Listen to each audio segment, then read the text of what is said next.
tal amigos? Saludos y bendiciones. Bienvenidos a la serie Las Parábolas de Jesús. Hoy estamos en el capítulo número 17 y es la parábola de la levadura. Una parábola muy hermosa que nos deja una gran enseñanza. Vamos a leer en el libro de Mateo capítulo 13 versículo 33 y dice así la palabra de Dios. Jesús les puso una comparación más. Con el reino de Dios pasa lo mismo que con la harina. Cuando una mujer pone en ella un poquito de levadura, ese poquito hace crecer toda la masa. Qué importante comparación o analogía la que Jesús hace acerca del reino de los cielos con la mujer que pone un poquito de levadura, dice, y esta leuda toda la masa. Es importante entender que en otros pasajes bíblicos, la levadura casi siempre se hace en relación o simbología de algo malo o contaminado, como por ejemplo cuando dice que un poquito de levadura leuda toda la masa, es decir, que quizás algo grande o bueno que estemos haciendo con un pequeñísimo error se echa a perder. Más sin embargo, en este contexto está hablando de algo positivo, de algo que da crecimiento. A pesar de que este parece ser un ingrediente menor, impacta toda la masa. Es decir, que ese poquito de levadura tiene un efecto en todo el producto.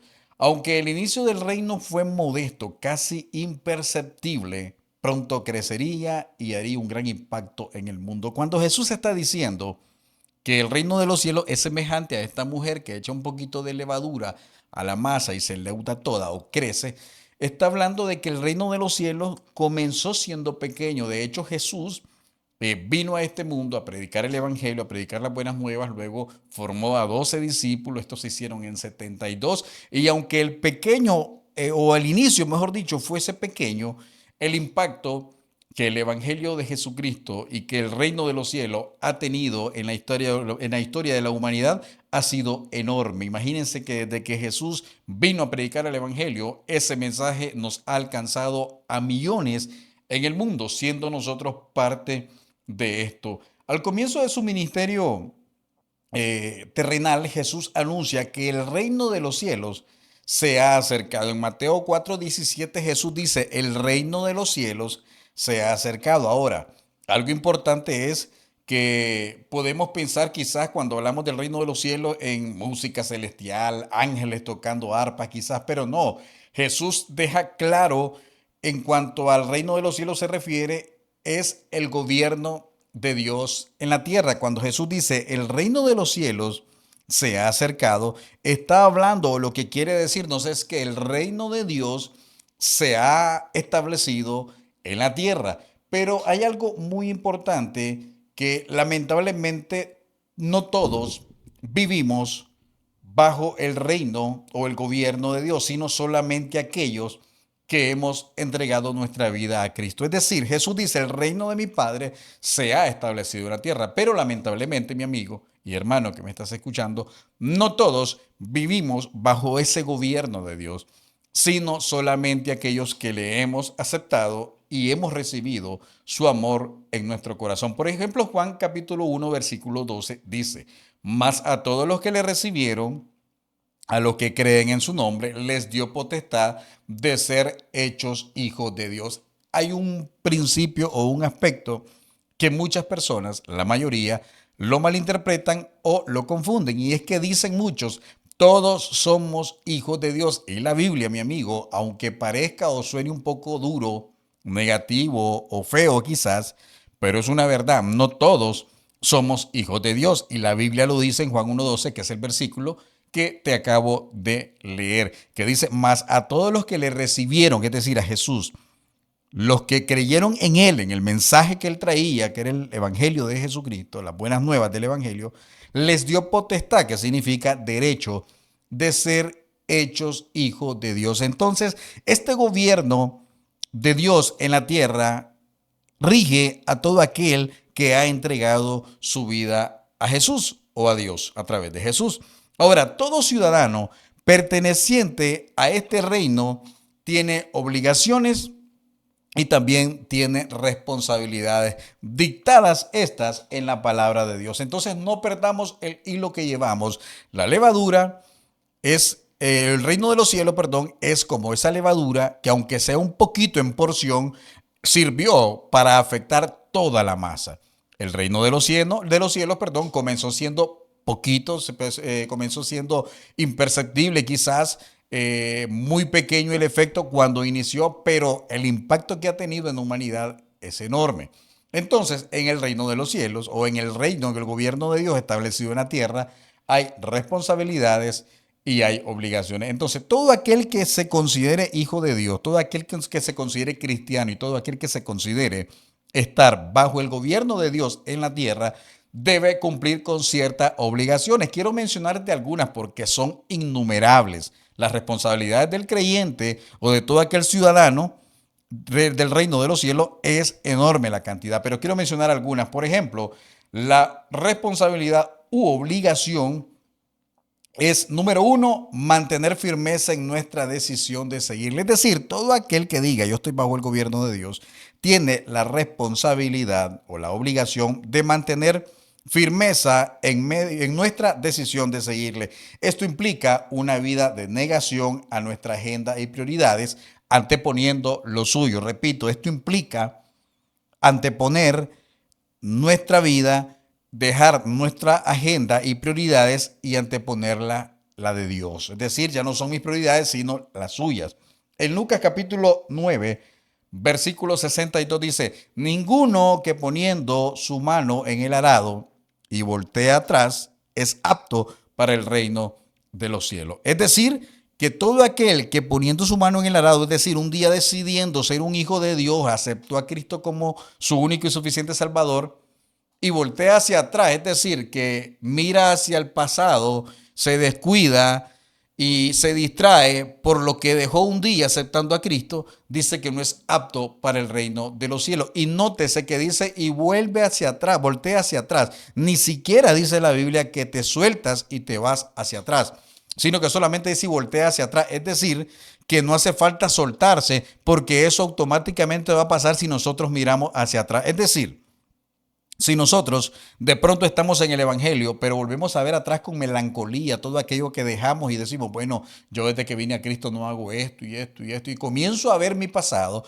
posiblemente si yo no pongo un alto en esa actitud, en ese sentimiento, voy a terminar soltándome. Por eso dice que cualquiera que mira hacia atrás no es apto, porque después de mirar, lo que sigue es soltarse del arado y volver lamentablemente a la vida de donde Dios ya nos sacó. Entonces, la primera responsabilidad de todo aquel creyente que está bajo el gobierno de Dios es mantener su firmeza en su decisión. Por eso Jesús lo dice. Y en Mateo, capítulo 16, versículo 24, oiga lo que dice, si alguno quiere venir en pos de mí, niéguese a sí mismo, tome su cruz y sígame. Por eso es la responsabilidad de permanecer en Dios. Si alguno quiere venir en pos de mí, si alguno realmente quiere ser un hijo de Dios, si alguno realmente dice, hombre, yo pertenezco a este reino de los cielos y estoy bajo el gobierno de Dios aquí en la tierra, entonces dice que tenemos que negarnos a nosotros mismos. Esto es algo muy difícil, algo muy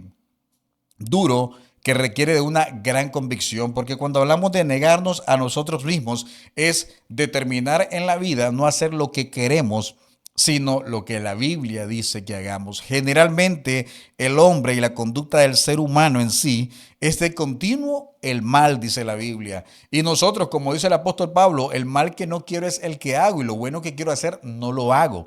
Entonces nosotros por naturaleza vamos en contra de la voluntad de Dios desde el pecado de Adán y Eva. Venimos de una naturaleza pecadora, caída de la gracia de Dios y por instinto y naturaleza misma queremos ir en contra de la voluntad de Dios.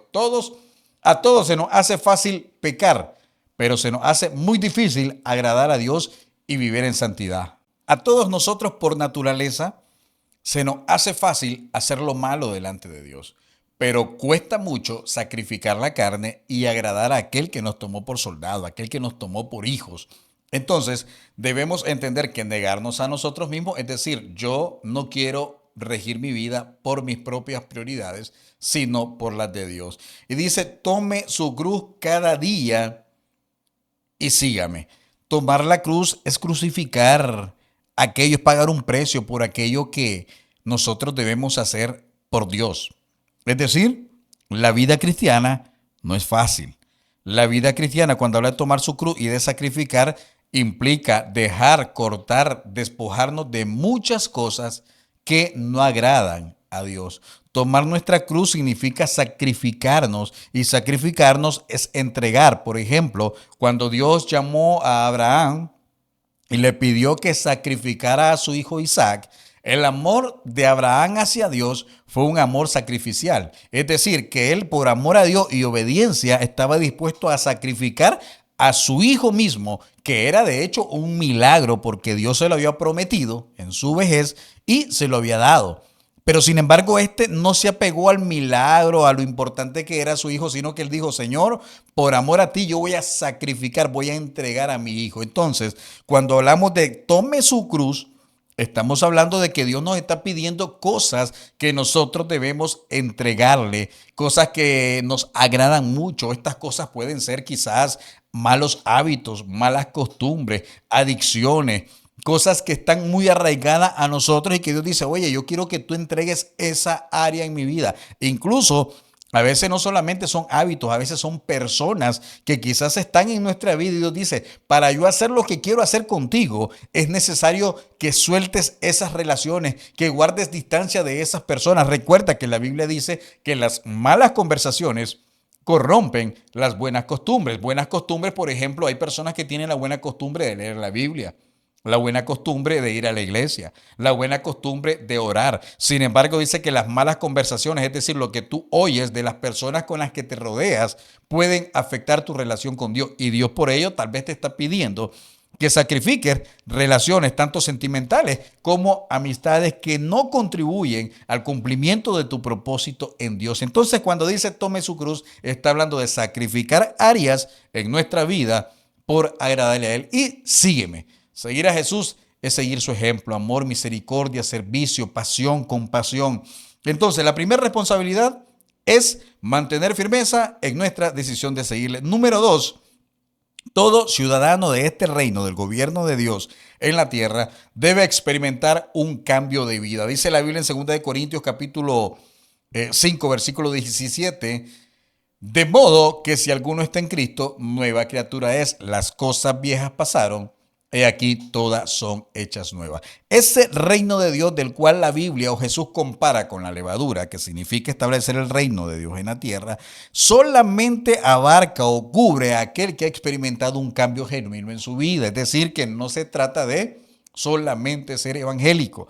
El ser evangélico solamente te incluye en una religión, te clasifica o te califica de entre muchas, te diferencia de entre muchas, pero no significa precisamente de que hayas nacido de nuevo, porque la Biblia dice de modo que si alguno está en Cristo, es como una manera de exhortarnos o de confrontarnos. Cuando Pablo dice de modo o de manera que si alguno está en Cristo, hasta ahí nomás dice, nueva criatura es, las cosas viejas pasaron y aquí todas son hechas nuevas. En otras palabras, todo aquel que dice ser cristiano tiene que haber o experimentar un cambio en su vida. Y esto es bonito porque el que lo ha experimentado genuinamente se convierte en un agente de cambio, que es la tercera característica, porque la gente de pronto ven a una persona que decían, oye, este no era el pleitisto del barrio, este no era el borracho del barrio, este no era el vulgar del barrio, pero ahora lo miro con una Biblia, ahora anda bañadito, ahora anda bien vestidito, ahora va a la iglesia. Y de eso se trata el cristianismo. Cuando viene el reino de Dios a nuestra vida, cuando tenemos un encuentro real con Jesús, nuestra vida tiene que cambiar. Por eso Pablo lo dice, si alguno está en Cristo, nueva criatura es. Las cosas viejas pasaron y aquí todas son hechas nuevas. Entonces, toda persona que ha experimentado un encuentro con Jesús tiene que cambiar completamente la dirección en la que iba su vida. Ese es un ciudadano del reino de los cielos. Y ya para ir avanzando con el tiempo, la tercera característica de un ciudadano del reino es que se convierte en un agente de cambio para nuestra generación. Segunda de Corintios 5, 18 y 19 dice, y todo esto proviene de Dios, quien nos reconcilió consigo mismo por Cristo y nos dio el ministerio de la reconciliación, que Dios estaba en Cristo reconciliando consigo al mundo, no tomándoles en cuenta a los hombres sus pecados, y nos encargó a nosotros, dice, la palabra de la reconciliación. Es decir, Dios reconciliaba al hombre consigo mismo a través de Jesús. Jesús es el puente, es el canal. Por eso es que él mismo en Juan 14:6 dice, yo soy el camino, la verdad y la vida. Nadie puede ir al Padre si no es por mí. La única manera de llegar al Padre es a través de Jesús. Él es el puente. Y aquí Pablo está diciendo de que Dios nos reconciliaba consigo mismo a través de Jesús y que no tomándole en cuenta los pecados al hombre, dice que nos dio la palabra a nosotros de reconciliación. Es decir, que todo aquel ciudadano del reino automáticamente es un ministro de reconciliación, es un agente de cambio. Toda aquella persona que dice, yo soy hijo de Dios, el reino de Dios está en mi vida. Yo pertenezco al gobierno del cielo, al gobierno de Dios en la tierra, perdón. Entonces tiene que ser una persona que reconcilie al hombre con Dios. ¿Y esto de qué manera? A través del mensaje de Jesucristo. ¿Cómo la Biblia, por qué dice, les he dado la palabra de reconciliación? ¿Cuál es esa palabra? El Evangelio, la Biblia. Cuando nosotros predicamos a alguien del amor de Cristo y le decimos, tú necesitas a Jesús en tu vida, tienes que abrir tu corazón y esa persona termina aceptando a Cristo, él se está reconciliando con el Padre por medio de Jesús. Esa comisión o esa responsabilidad fue delegada a nosotros como ciudadanos del reino. Qué bonito esto. Y algo muy interesante es que yo les decía que como ciudadanos tenemos responsabilidades, pero también tenemos beneficios. Y rápidamente, porque el tiempo ya no alcanzó, te voy a mencionar algunos de los beneficios o privilegios, porque no creas que solamente tenemos como ciudadanos responsabilidad y obligaciones, también tenemos privilegios. Por ejemplo, número uno, tenemos la bendición o el privilegio de obtener victoria sobre los problemas que enfrentamos en la vida. En Juan 16, versículo 33 dice, en el mundo tendréis aflicción. En el mundo tendréis problemas, pero confiad, yo he vencido al mundo. Dice, en el mundo tendréis aflicción. Una afirmación, no dice posiblemente, dice, en el mundo tendréis aflicción, problema o dificultad. Pero confiad, yo he vencido al mundo. Entonces, la primer bendición o privilegio que tienes como ciudadano de este reino es victoria en medio de los problemas. Dice, confiad, yo he vencido al mundo. Cuando nosotros confiamos en Dios y ponemos ese problema en las manos suyas, entonces la victoria de Cristo automáticamente es nuestra victoria. Número dos, segundo beneficio como ciudadano de este reino es sanidad sobre toda enfermedad. Isaías 53:5 dice, mas él herido fue por nuestras rebeliones, molido por nuestros pecados, el castigo de nuestra paz fue sobre él. Y por su llaga fuimos nosotros curados. Como todo ciudadano del reino de Dios, mi amigo, usted tiene una promesa y una bendición y un privilegio. Y es que hay sanidad para cualquiera que sea la enfermedad. Porque Jesús dice, por su llaga nosotros fuimos curados. Y nótese que no dice seremos, sino fuimos. ¿Por qué dice fuimos? Porque ya Jesús pagó el precio, no lo va a pagar. Él ya compró nuestra sanidad por medio de su sangre, por medio de sus heridas. Entonces, ese es el segundo beneficio. Y el tercero, para terminar, y es el más grande, mi amigo, como todo ciudadano de ese reino del cual Jesús habla en esta parábola, es la salvación de nuestra alma. En Efesios 2:8 dice, porque por gracia soy salvo por medio de la fe. Y esto no de vosotros, pues es don de Dios. En otras palabras, es un regalo. Gracia significa favor inmerecido. Usted y yo, mi hermano, mi amigo, no merecemos nada de parte de Dios porque somos malos por naturaleza. De hecho, nosotros no queríamos nada. Nosotros no amábamos a Dios. Dice que si nosotros amamos a Dios es porque Él nos amó primero. Y para que tengamos más clara la conciencia de nuestro pecado, Romanos 5:8 dice, mas Dios muestra su amor para con nosotros, en que aún nosotros siendo pecadores, Cristo murió por nosotros. El tercer beneficio que yo te menciono ahorita, y es el último, es la salvación. Es el regalo más grande, mi amigo. Es un favor inmerecido. Usted y yo no lo merecemos, solo podemos abrazar ese sacrificio, abrazar ese amor, abrazar ese regalo y cuidarlo, viviendo, como les dije, con la primera responsabilidad, permanencia en nuestra decisión. No volvamos atrás, no nos salgamos. Recuerde un versículo de los que le leí al principio, hablaba claramente de no soltar nuestra mano del arado porque nos descalifica automáticamente del reino de los cielos. Dice que ninguno que poniendo su mano en el arado, Lucas 9:62, y vuelve hacia atrás, vuelve a ver atrás, es apto, es decir, descalificado automáticamente del reino de los cielos. Así que, mi amigo, yo les dejo como conclusión, nosotros ya, si estamos bajo el gobierno de Dios en la tierra, permanezcamos ahí, permanezcamos bajo su cobertura, porque así como tenemos responsabilidades que cumplir, también hay una gran cantidad de beneficios y bendiciones para nosotros. Así que ánimo, mi hermano, usted no voltee hacia atrás porque atrás solo nos espera el mundo, el diablo y la perdición, pero adelante nos espera la vida eterna gloriosa en Cristo Jesús. Estuvo con ustedes su hermano José Luis Chacón y nos vemos, si Dios lo permite, en la próxima.